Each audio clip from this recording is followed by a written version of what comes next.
今回は S 級死活14度ダントツ1位。水木を徹底的に解説していくすわ。隅に6目の日があるから隅6トゲね。そもそも S 級死活ってなんだトゲ？実践に出まくる14な死活のことだすわ。その中でダントツ1位って大事すぎるトゲね。どのくらいダントツなんだトゲ？このくらいだすわ。圧倒的すぎるトゲね。具体的には、例えばこれも S 級死活なんだけど、本にも絶対覚えろって書いてあったトゲ。隅6は読みの中で使う分も含めると、出現率は軽く1000倍を超えるすわ。大事すぎるトゲ。さらに派生形の一つ一つが S 級上位というとんでもない死活なんだすわ。アンビリーバブルだトゲ。今回はその派生形も含めて、すべて覚えられる法則を解説するすわ。まずはこれが隅6の基本形だすわ。この形は白が積んでいるんだすわ。白から打っても積んでるトゲ。そんなんだすわ。ABC どこに打ってもいきそうだけど。一つずつやっていくすわ。まずは A。住所の置きから、スペースを狭めて、とどめ出すわ。確かに積んでるトゲ。じゃあ B は B も同じリズム出すわ。住所の置きから、スペースを狭めて、とどめ出すわ。グッドリズムだトゲ。じゃあ C だと C はもっと簡単で、スペースを狭めれば、5目中でだトゲ。確かにどう打っても白が積んでるトゲ。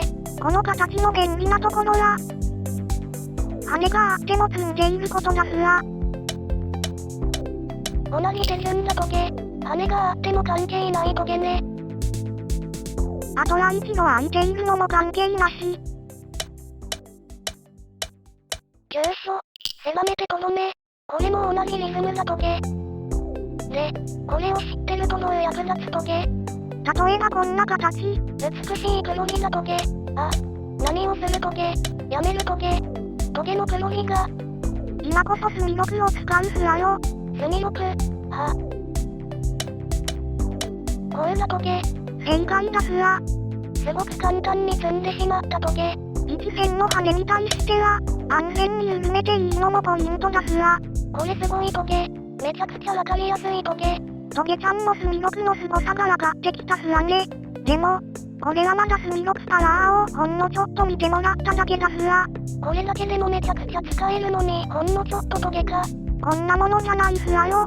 すべてを使いこなせるようにどんどん解説していくすわ。楽しみだトゲ。次は隅6の第一進化形。肩曲がり方をマスターするすわ。ポケモンかトゲ。この形は黒から打てば積んで白から打てば生きるんだすわ。今度は白から打てば生きるトゲね。ちなみに曲がりはこっちにあってもほとんど一緒なので、まとめて解説していくすわ。まず黒から詰ます場合。羽で三角の曲がりを向こうか。これで隅6になって終わりだすわ。これだけトゲか。そうだすわ。この後はさっきと同じ手順。最後は西を抜かれても掛け目だすわ。覚えやすいトゲ。曲がりが逆でも同じだすわ。黒1の羽で三角の曲がりを向こうか。あとはいつもの手順だトゲね。気をつけてほしいのは、肩曲がり方や羽があると結果が変わったり、済ませ方が難しくなったりするすわ。こちらの特殊方は別動画で解説しているので、説明欄のリンクから見てほしいすわ。こっちも見るトゲよ。次は白から生きる場合だすわ。いろいろな生き方があるんだけど、一番おいおいの効くマンボウさんの形を覚えてほしいすわ。かわいいトゲ。どうしてマンボウさんがいいんだトゲ。これが三角を生かす形なんだすわ。白1と打つとここが急所になるすわね。黒がここに打つと、白はここを遮る必要がないので、白3でゆっくり2眼を作ればいいすわ。マンボウさん優秀だトゲ。曲がりが逆の場合は、フック線長の形を覚えてほしいすわ。急所に置かれても、三角が生きて余裕の2眼だトゲね。これで肩曲がり方も完璧だすわ。最後は隅6の最終進化形。両曲がり方だすわ。これは生きているんだすわ。最終進化形というだけあるトゲ。墨6は基本形の積みから始まって、曲がりが増えると進化していくんだすら。これが最初に言ってた法則トゲね。それでは4曲がり方を解説するすら。黒からの攻めは ABC の3種類。まずは A の羽。これは、三角の曲がりを消す手だすら。三角がないとすると、わかったトゲ。マンボウさんだトゲ。ナイスだすら。では B にはどうするすら？今度は三角の曲がりを消すから。スップ船長だトゲ。エクセレントだすら。最後らしい。白ライの1の羽が良い手で、黒3には白4。丸が見合いでいきだすら。黒3でコスミみたいな手が嫌だトゲ。コスミには当てを利かしてコンの弾力をなくしてしまえば、わかりやすく生きることができるすら。なるほどだトゲ。以上3つの基本型を解説したすら。これでトゲも墨6マスターだトゲ。でも実践でそんなに使うんだトゲ。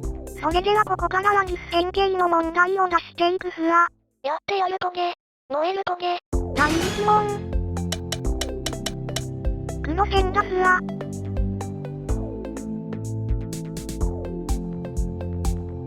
答えは、跳ねて三角を向こうかで墨6だトゲ。正解だすら。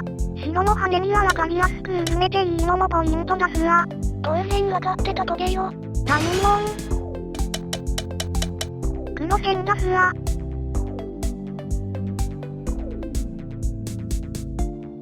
答えは、跳ね継ぎで墨6だトゲ。羽には関係ないトゲ。緩めるトゲ。正解だすら。これで積みって言えるのかっこいいトゲ。講談者だトゲ。第3問。黒線だすら。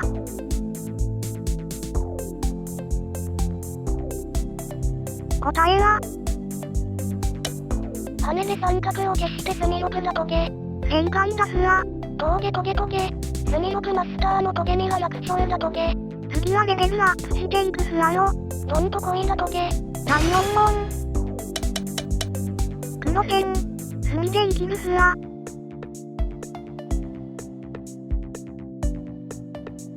答えは、わからないトゲ。まず先手の羽継ぎを打ってみるすら。ここかトゲ。この形は。これでどうだトゲ。正解だすら。安心安全の夜曲がりだトゲ。第5問。この後白の押さえに対して、黒は手を抜けるすら。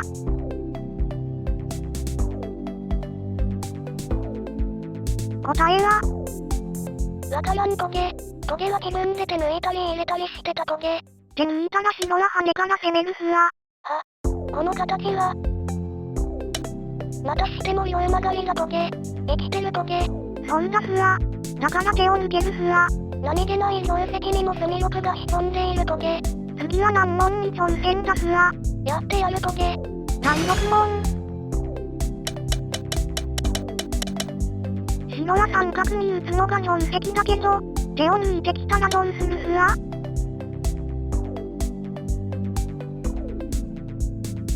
これ困るんだトゲ。まずは詰碁の基本からだすら。詰碁の基本。スペースを縮める手からだトゲ。この西がダメ詰まりでグラグラだから、羽で叩いてやるトゲ。白は引くすらね。この形は、肩曲がり方だトゲ。三角を向こうかで積みだトゲ。正解だすら。難しい形なのに羽だけで積むなんて、やるだけで KO した気分だトゲ。囲碁界の井上尚弥を名乗るトゲ。井上尚弥はジャブで KO してないすらよ。うるさいトゲ。細かいところに突っ込むなトゲ。すらー。第7問。最後はアルサゴの手に挑戦だすら。白の押さえに黒が手抜いたのが悪手。次の白の一手はアルサゴ。わかるわけないトゲ。墨6を知っていれば大丈夫だすら。アルサゴの墨6を使うトゲか。もちろんだすら。ところでリーとかゼロってなんだトゲ。アルサゴには大きく分けて3つのバージョンがあって、黒番のリーは最初のバージョンだすら。みん間のキスを1日に3000万曲学習して、元世界王者のリセドルに勝利したんだすら。ニュースで流れまくったやつトゲね。3000万曲ってやばすぎだトゲ。勝てるわけないトゲ。でも AI はさらに進歩を遂げるすら、2番目のバージョンで人間のデータが成長を妨げていることがわかり、最終的に囲碁のルールだけを教えて自己対局のみで強くなったのが、3番目のバージョン白番のアルサゴゼロだすら。天才すぎるトゲ。バージョン B とは100勝0敗で 3C 勝の差があるそうだすら。白の方が圧倒的に強いんだトゲね。そうだすら。それでは白番、左下黒の手抜きを咎める一手は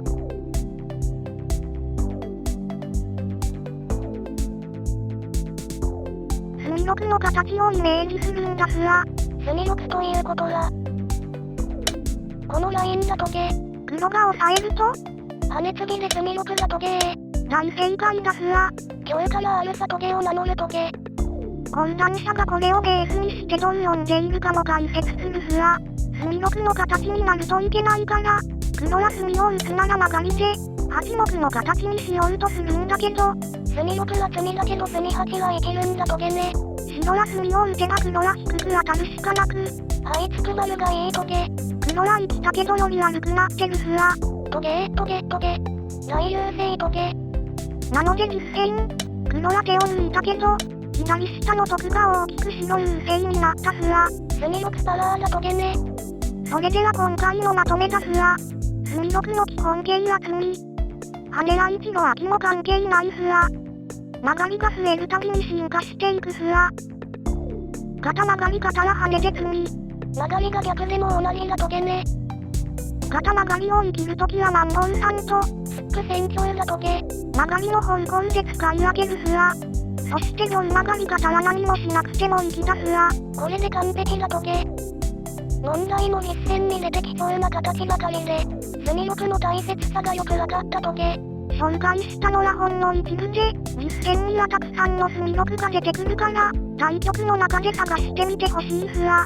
早速打ちたくなってきたトゲー。それでは皆さん、ご視聴ありがとうございました。